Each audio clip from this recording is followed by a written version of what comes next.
सत्यालेख समाचार में आपका स्वागत है। देखिए मध्य प्रदेश और देश भर की सभी ताजा खबरें। जापान की राजनीति में बड़ा उलटफेर देखने को मिल रहा है। प्रधानमंत्री सनाए ताकाइची ने संसद के निचले सदन को भंग कर स्नैप इलेक्शन का ऐलान कर दिया है। 23 जनवरी को संसद भंग होगी, जिसके साथ ही देश में अचानक चुनावी माहौल बन जाएगा। ताकाइची ने कहा कि वो जनता को सीधे यह फैसला करने का मौका देना चाहती है कि उन्हें प्रधानमंत्री बने रहना चाहिए या नहीं। आर्थिक दबाव और क्षेत्रीय सुरक्षा चुनौतियों के बीच ये चुनाव उनके नेतृत्व की सबसे बड़ी परीक्षा माना जा रहा है।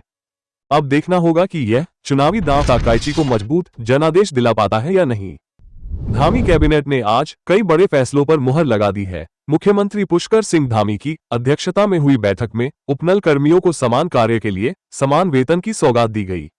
इसके साथ ही किसानों के लिए गन्ना समर्थन मूल्य 405 रुपये प्रति क्विंटल तय किया गया है। पेराई सत्र 2025-26 के लिए 270 करोड़ की शासकीय प्रतिभूति को मंजूरी दी गई है। कैबिनेट ने निर्वाचन सेवा नियमावली, दून विश्वविद्यालय में हिंदू अध्ययन केंद्र और विज्ञान केंद्रों के नए पदों को भी स्वीकृति दी। कुल 19 प्रस्तावों पर मुहर लगाते हुए सरकार ने विकास को नई गति देने का दावा किया है।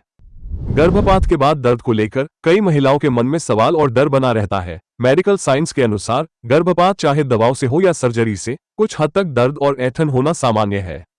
मेडिकल अबॉर्शन में दवाएं गर्भाशय को सिकोड़ती हैं, जिससे टिश्यू बाहर निकलते हैं और यही दर्द का कारण बनता है। ये दर्द कई बार सामान्य मासिक धर्म से अधिक हो सकता है।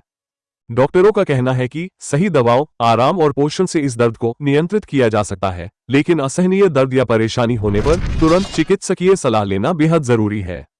एप्पल के फोल्डेबल आईफोन को लेकर बड़ी खबर सामने आई है। टेक विश्लेषक जेफ पू के मुताबिक एप्पल अपना पहला फोल्डेबल आईफोन 2026 में लॉन्च कर सकता है।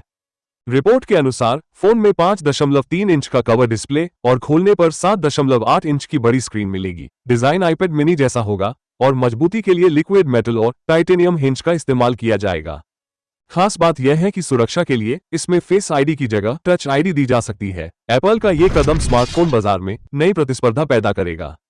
रोहित शर्मा की वनडे फॉर्म पर अब सवाल उठने लगे हैं। न्यूजीलैंड के खिलाफ वनडे सीरीज में रोहित का प्रदर्शन निराशाजनक रहा। 3 मैचों में वे सिर्फ 61 रन ही बना सके, जबकि सर्वोच्च स्कोर 26 रन रहा। इंदौर के निर्णायक मुकाबले में भी रोहित 11 रन बनाकर आउट हो गए। पूर्व न्यूजीलैंड गेंदबाज साइमन डूल ने उनकी तकनीक नहीं बल्कि जज्बे और भूख पर सवाल खड़े किए हैं। हालांकि अनुभवी रोहित से अब भी टीम को बड़ी उम्मीदें हैं। अब सबकी नजरें उनकी वापसी और आने वाले आईपीएल प्रदर्शन पर टिकी है। उत्तराखंड में प्रशासनिक स्तर पर बड़ा फेरबदल किया गया है। राज्य सरकार ने तबादला एक्सप्रेस चलाते हुए 19 आईएएस और 11 पीसीएस अधिकारियों के कार्यभार में बदलाव किया है। वरिष्ठ आईएएस अधिकारी आर मीनाक्षी सुंदरम से प्रमुख सचिव आवास और आयुक्त आवास का जिम्मा वापस लिया गया है। वहीं शैलेश बगोली से पेयजल सचिव का प्रभार लेकर रणवीर चौहान को सौंपा गया है। बीवीआरसी पुरुषोत्तम से सहकारिता सचिव का कार्यभार हटाया गया है और स्वास्थ्य सचिव की जिम्मेदारी अब सचिन कुर्वे संभालेंगे। सरकार का कहना है कि यह कदम प्रशासनिक दक्षता बढ़ाने और कामकाज को और बेहतर बनाने के लिए उठाया गया है। सीटीईटी जुलाई 2025 सत्र का इंतजार कर रहे अभ्यर्थियों के लिए अहम अपडेट सामने आया है। केंद्रीय माध्यमिक शिक्षा बोर्ड जल्द ही सीटीईटी जुलाई सत्र का नोटिफिकेशन जारी करने जा रहा है।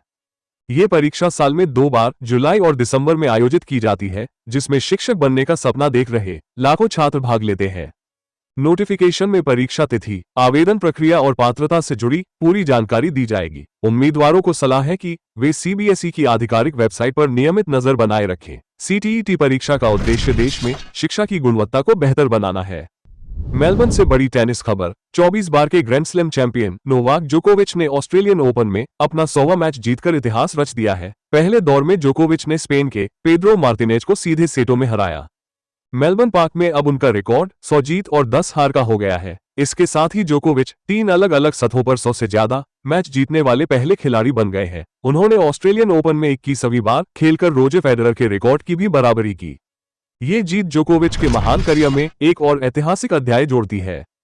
मुंबई से बड़ी बॉलीवुड खबर। सुपरस्टार अजय देवगन ने अपनी महत्वाकांक्षी फिल्म बाल तानाजी की घोषणा कर दी है। ये फिल्म 2020 की blockbuster Tanaji the unsung warrior की विरासत को आगे बढ़ाएगी और भारतीय सिनेमा में आर्टिफिशियल इंटेलिजेंस के इस्तेमाल का नया अध्याय लिखेगी।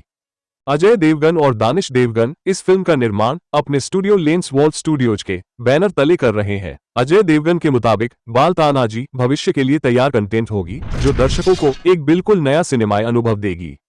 एफकॉन 2025 का फाइनल मुकाबला फुटबॉल से ज्यादा विवादों के कारण सुर्खियों में है। सेनेगल से 0-1 की हार के बाद मोरक्को के कोच वालिद रेग्रागुई ने मैदान पर हुई घटनाओं पर कड़ी नाराजगी जताई है। मैच के अंतिम क्षणों में वर के बाद सेनेगल को दिया गया विवादित पेनल्टी फैसला विवाद की जड़ बना। इस फैसले के बाद मैदान पर हंगामा हुआ, कुछ खिलाड़ी बाहर चले गए और दर्शकों ने भी माहौल बिगाड़ दिया, जिसके चलते मैच करीब 20 मिनट तक रोकना पड़ा। रेग्रागुई ने इसे अफ्रीकी फुटबॉल की छवि के लिए शर्मनाक बताया है।